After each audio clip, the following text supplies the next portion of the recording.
Welcome back to ABC News Live. It is time for our weekly segment, Patel It Like It Is, where ABC News contributor Dr. Alok Patel shares some health advice on the topics that matter most to you. And today, he's answering some of your questions. So, Dr. Patel, what do we need to know?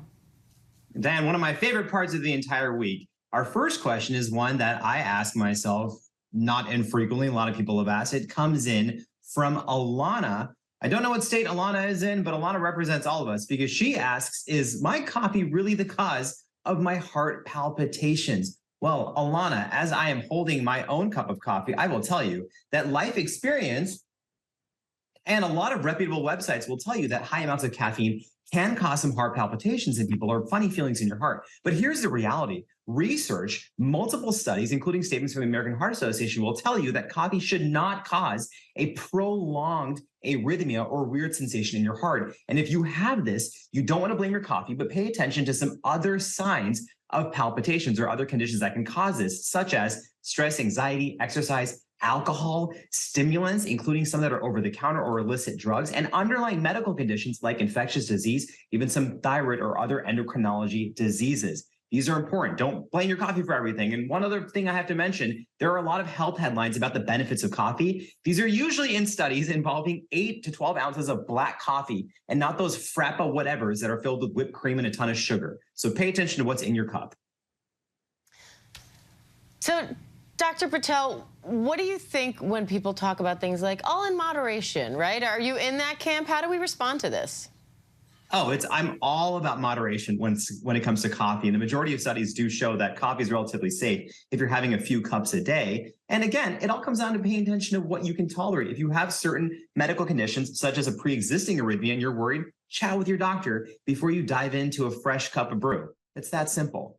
But now, diving into things, Diane, let's dive into a multi-billion-dollar industry with our next question, which comes in from Hillary in Los Angeles. And this is basically talking about multivitamins and saying who actually needs a multivitamin every single day. Well, I'm just going to be blunt here. The majority of healthy adults and children do not need a multivitamin every day. And I'm sorry to the multi-billion-dollar vitamin industry, which makes a lot of claims out there. There are some people who may need one, such as pregnant individuals, young babies, the elderly, people with certain nutritional deficiencies or conditions that cause poor absorption. Certain medications may also push you to needing a multivitamin. I will tell you, Diane, a study I reviewed about this specific question is called, literally saying, is called Enough is Enough, Stop Wasting Your Money on Vitamins and Minerals. And researchers at Johns Hopkins basically reviewed a bunch of studies and concluded that multivitamins do not reduce your risk long-term of heart disease, cancer, early death, or even neurocognitive disease. It's better to pay attention to whole food and nutrition. If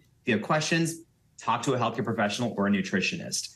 And I gotta say, this one might be a shock to a lot of people, but last question comes in from Jim in St. Paul. And this is about a favorite topic I know of yours. It's sleep. Asking particularly about CBD or THC gummies. I have trouble falling asleep and have thought about using THC or CBD gummies. Good idea or bad? Now, simply put, a lot of research is being done in the CBD space. This, remember, is the non-psychoactive component of marijuana, unlike THC. There is some anecdotal evidence and some mixed results about whether or not this can actually treat sleep. But Diane, the big question is are people taking CBD, are they treating things like chronic pain or anxiety, which then helps them fall asleep, rather than actually having it promote sleep to begin with? That's what people out there should be paying attention to, is what's actually inhibiting their sleep. Do they have poor sleep hygiene, rather than jumping immediately to something like CBD? There's there's interesting data on THC showing that people who said that they used THC in order to sleep better when tested objectively actually slept not very well at all. And after a brief what's called withdrawal insomnia, they then started sleeping better without the THC than they ever did to begin with. So sometimes these substances can be misleading and make you think that they're helping your sleep when it's actually the withdrawal that's hurting your sleep, and you just have to get past it. So it's a complicated area. We definitely need more research there, Dr. Patel.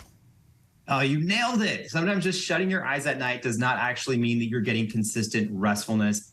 Diane, the expert herself, said it perfectly. Dr. Alok Patel, so much more. Well, we could talk about sleep for hours, as you know. We appreciate you, as always. And if you have questions for Dr. Patel, we do this every Friday. So leave him a message on our Instagram feed at ABC News Live, and he just might answer your question right here on the air. Hi, everyone. George Stephanopoulos here. Thanks for checking out the ABC News YouTube channel. If you'd like to get more videos, show highlights, and watch live event coverage, click on the right over here to subscribe to our channel. And don't forget to download the ABC News app for breaking news alerts. Thanks for watching.